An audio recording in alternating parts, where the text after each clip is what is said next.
Et si le monde tel que nous le connaissons n'était qu'un brouillon? Imaginez un instant que notre monde, avec ses imperfections, ses crises, ses joies et ses désillusions, ne soit pas définitif. Et si nous avions la possibilité de le déconstruire et de le refaire? Cette idée, à la fois fascinante et effrayante, trouve un écho profond dans l'œuvre de Claire Deillat, Un monde à refaire. Comme l'a dit le philosophe Paul Valéry, le problème du monde n'est pas de le réinventer, mais de le refaire avec des outils nouveaux. Alors, quels sont ces outils? Comment aborder cette refonte du monde que propose Deillat? Et surtout, sommes-nous prêts à imaginer un monde différent? Dans Un monde à refaire, Claire Deillat s'interroge sur la possibilité de reconstruire ce qui semble, à première vue, inchangeable. L'œuvre s'inspire d'une longue tradition philosophique, de Platon à Nietzsche, où l'on envisage le monde comme une construction mentale autant que matérielle. Pour Deillat, il ne s'agit pas seulement de changer les structures visibles, les gouvernements, les systèmes économiques, les institutions, mais de repenser les fondations même de notre manière de vivre et de comprendre le monde. Prenons un exemple concret. Dans l'histoire, chaque grande révolution a été une tentative de refaire le monde. La Révolution française, par exemple, ne visait pas seulement à changer le régime politique, mais à repenser entièrement la société, des droits de l'homme à la laïcité, en passant par une nouvelle conception de la liberté. Mais ces changements sont-ils suffisants ou ne font-ils que retoucher les bords d'un système plus profond? La notion de refaire implique que quelque chose ne fonctionne plus ou est en ruine.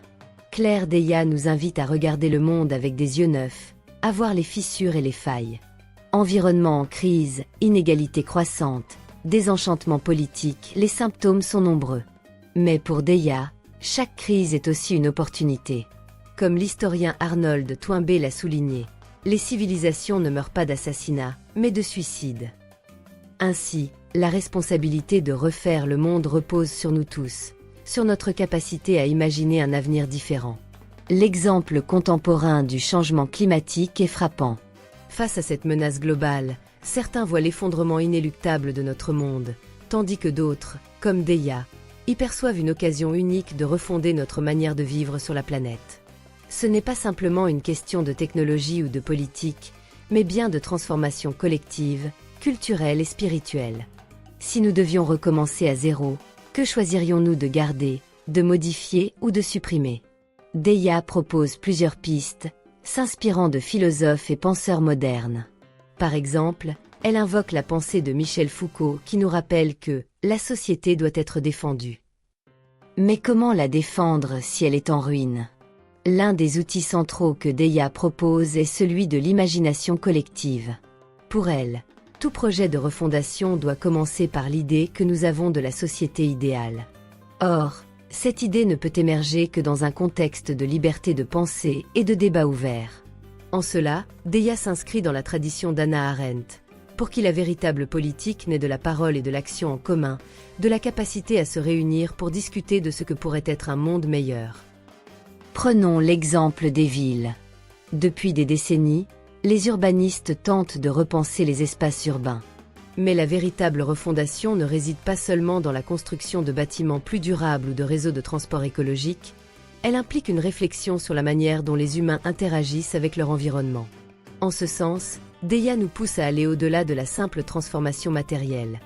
Elle prône une refonte de notre relation au monde naturel, à la communauté et à nous-mêmes. L'œuvre de Claire Deillat, Un monde à refaire, est une invitation à repenser notre monde, non pas dans un geste de destruction, mais comme une chance de renouvellement. Mais comme le rappelle le philosophe Nietzsche, deviens celui que tu es. Le défi est là. Pour refaire le monde, nous devons d'abord nous refondre nous-mêmes, individuellement et collectivement. Alors, sommes-nous prêts à accepter ce défi? À dépasser la peur de l'inconnu pour embrasser l'idée d'un futur radicalement différent? Et surtout, à participer activement à la construction de ce monde à refaire? La question est ouverte. Et vous, quel monde souhaitez-vous construire?